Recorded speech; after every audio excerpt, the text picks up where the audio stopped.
Bonjour tout le monde et bienvenue sur la chaîne. Merci aux abonnés et aux nouveaux abonnés de suivre mes vidéos. N'hésitez pas à mettre des pouces en l'air, à commenter les vidéos et à les partager. Et la petite cloche de notification juste au-dessus. Ensuite, aujourd'hui je vais m'attaquer au lock bar, c'est-à-dire le repose-main. C'est-à-dire là, quand on va jouer, la main sera posée là-dessus, une partie de la main, et après on viendra appuyer sur les boutons. Mais en amont, là, j'ai collé une sorte de joint compriband, et je vais faire la même chose de l'autre côté.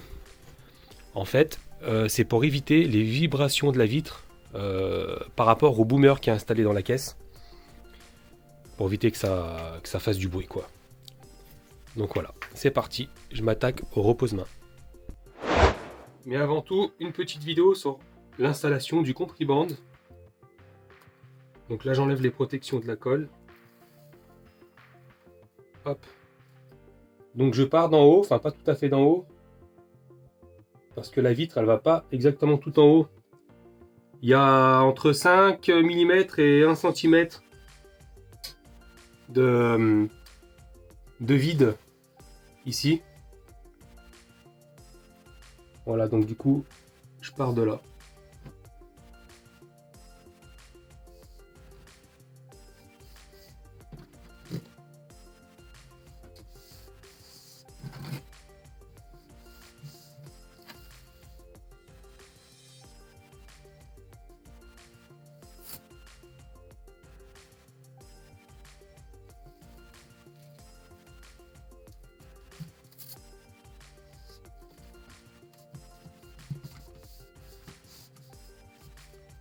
Je vais chercher mon scalpel pour le découper proprement.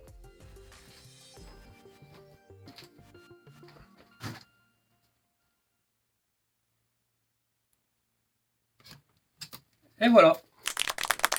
Et maintenant je passe au lock bar. Alors comment je vais procéder? Donc en fait là j'ai pris une planche qui fait 5 ou 6 mm d'épaisseur. Ça va pile poil par rapport au side ici sur les côtés. Donc ça veut dire que quand je vais placer mes mains, des fois si suivant comment je joue, comment je m'enlève, comment je me place, ça va pas me taper dans le pouce. Voilà, donc c'est à fleur.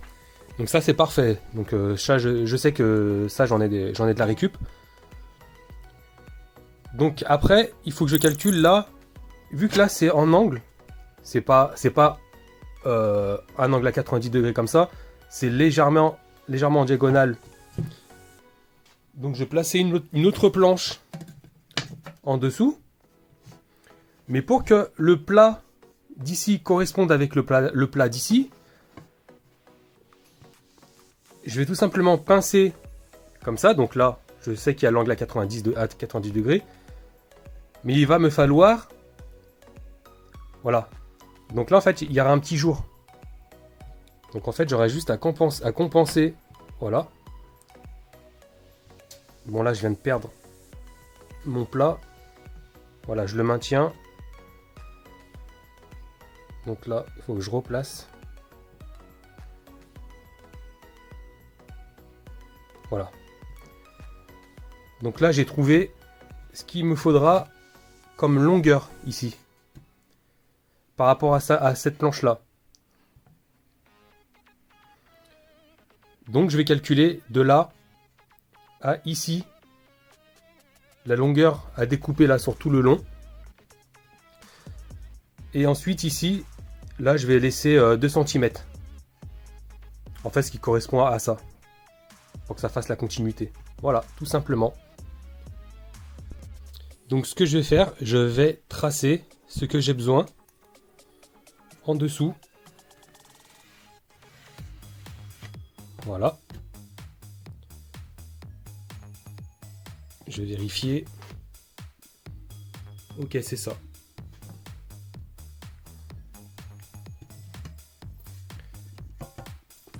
Voilà, donc en gros, je vais découper sur toute la longueur. Sur toute la longueur que j'ai besoin d'ici en fait. Autre précision. Donc là, je sais que d'ici à ici à peu près, il me faut les 9 cm. Donc là, c'est ce que j'ai tracé là, en gros. Si la planche, elle était comme ça. Voilà, par rapport à celle que je viens de mettre là. Après, il faut compter aussi ici, sur l'extérieur. Pour que ce soit à fleur. Comme ça. Comme ça, l'avant du pin cab sera pris en sandwich par le lock bar. Comme ça, le lock bar sera bien maintenu en fait. Et donc là, je calcule tout simplement l'épaisseur de la planche là, qui va aller ici. Donc là, pour ma part, ici, j'ai 42,5 cm de largeur, plus c'est 6 mm d'épaisseur, plus 6 mm là, merde, hop, et 6 mm de l'autre bout, pareil. Donc ça me fait exactement 43,7. Voilà. Et bien maintenant, je vais tracer tout ça et découper ça. Donc là déjà, j'avais déjà tracé mes 9 cm que j'avais besoin, sur tout le long, sur les 43,7. Donc les 43,7, ça arrive là. 43,5, 6, 7. Je vais compter 2 mm en plus. Voilà. Parce qu'on sait jamais, par rapport à la découpe que je fais, si jamais je bouffe 1 ou 2 mm en plus ou en moins, au moins comme ça je pourrais faire une bonne récup pour bien poncer tout ça à plat sans que ça force pour rentrer dans le... pour que ça prenne en sandwich les côtés du cab. Et voilà, maintenant je vais découper cette partie là, donc ça c'est la partie de dessus et ensuite je ferai la partie en dessous.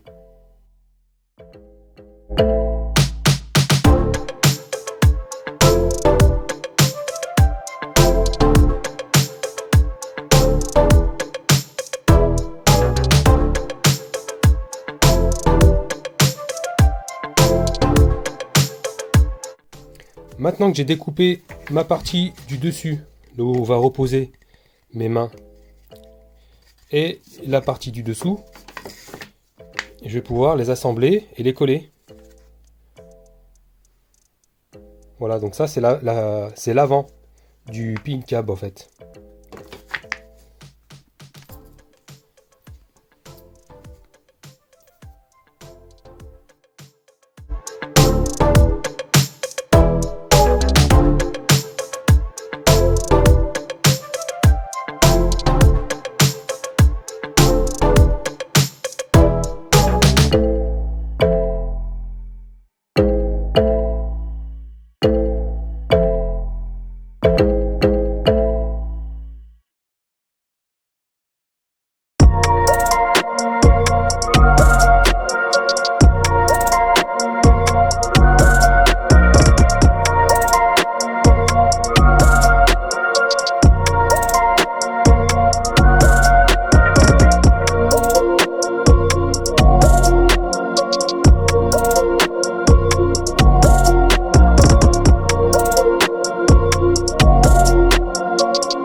Franchement, c'est pas évident.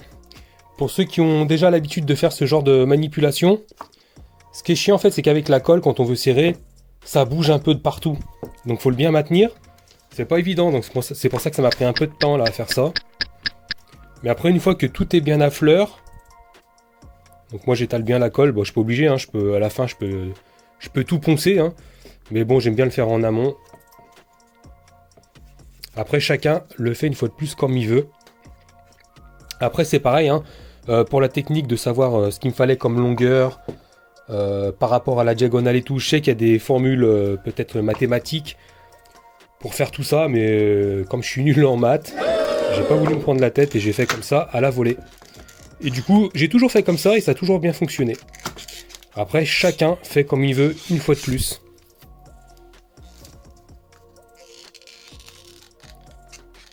Voilà. C'est bien maintenu, tout est bien à fleur. Maintenant, il n'y a plus qu'à attendre que ça sèche. Tout ça. Allez, à tout de suite. En fait, là, pendant que ça colle, ce que je vais faire, je vais prendre la dimension que j'ai besoin ici. Pour faire ce bout. Ce rectangle que j'ai besoin, en fait, pour combler sur les côtés. Donc c'est fait, le lock bar est bien collé, toutes les parties, les 3 parties sont bien collées. J'ai fait ça avec de la colle à bois. Donc maintenant ce qu'il me reste à faire, ça va être de poncer toutes ces petites imperfections qu'il y a ici, qu'il y a sur les côtés. Et ensuite je vais arrondir les coins ici pour la confortabilité des mains. Pareil, tout ce qui est angulaire ici, là, 90 degrés, les angles, je vais les poncer avec la défonceuse sous table pour faire des arrondis bien propres.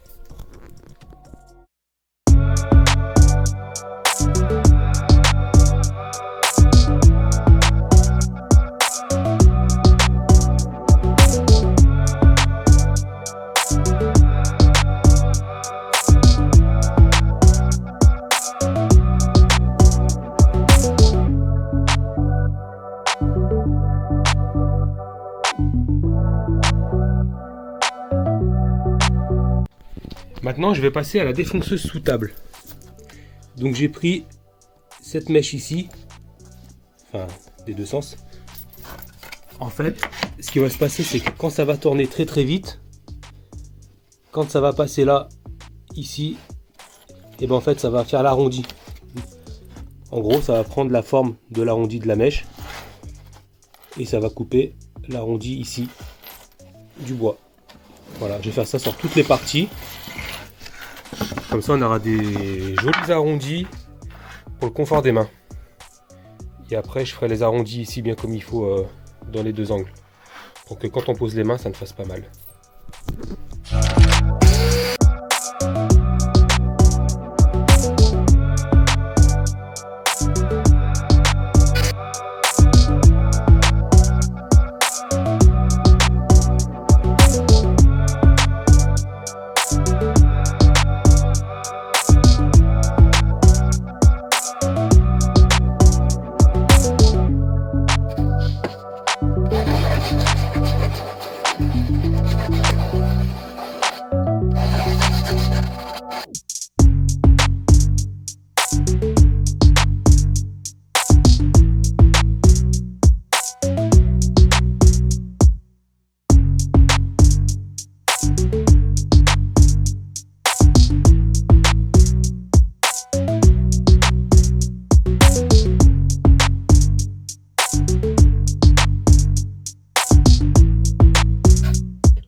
C'est fait, le lock bar est fait, j'ai fait les arrondis comme il faut. Voilà, maintenant je peux poser la main sans que ça fasse mal.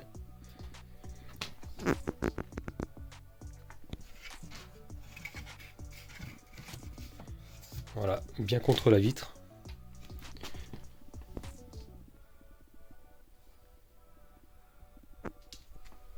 Il reste plus qu'à le peindre en noir.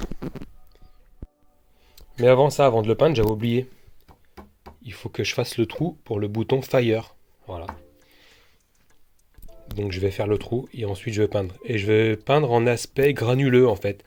Un noir mat mais sablé. Voilà. Ok, donc voilà. J'ai peint à la bombe aérosol mon lock bar. Donc j'ai pris 2 peintures différentes.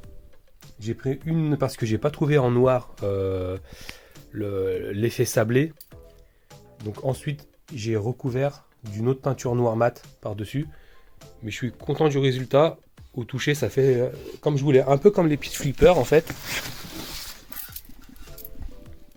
Voilà, cet effet là en fait. Effet béton. Voilà. C'est vraiment ce que je voulais. Je suis content du résultat au final. Donc voilà, on verra après ce que ça rend avec toute la déco. Mais je suis vraiment content du résultat. Hop. Voilà, là on voit bien. Ça c'est le dessous, mais on s'en fout un peu. Voilà, vraiment je suis content.